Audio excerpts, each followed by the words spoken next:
Umayos kayo dyan. Spokesperson supposed to be a professional, hindi attack dog. Bago kayo magsalita, i-check nyo muna kung totoo. Puro kasinungalingan yung panira nyo sa akin. Sasagutin ko sa isa. Kung babanatan nyo ako ng mga kasinungalingan, babanatan ko kayo ng doble. Hindi ko lang nadala yung papel dito. Sa susunod, papakita ko. Senator pa lang, ang presidente, may kaso na. Yun na pulis. Dinemanda na siya. Nakademanda siya. Pakuha mo nga yun. Hindi ko na nadala.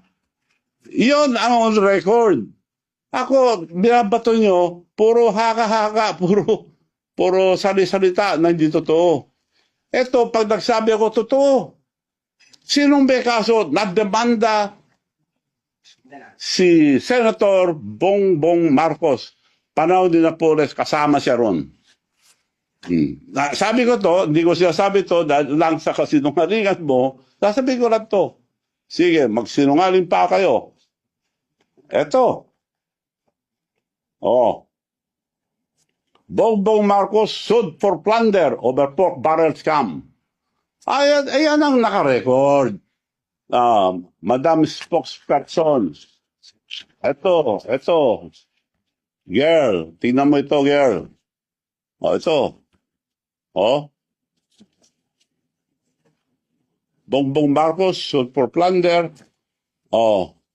Plunder filed versus Bongbong Marcos over 205 pork barrel scam. Yan ang record. Hindi ko na sana ilalabas to, pero girl, ikaw nag-umpisa, tatapusin ko. Pagsalita kayo, yung totoo. Ako, sasagutin ko kayo, puro totoo ilalabas ko. So, yun lang po ngayon. Marami pa kayong maririnig. Antayin natin yung mga tagdog.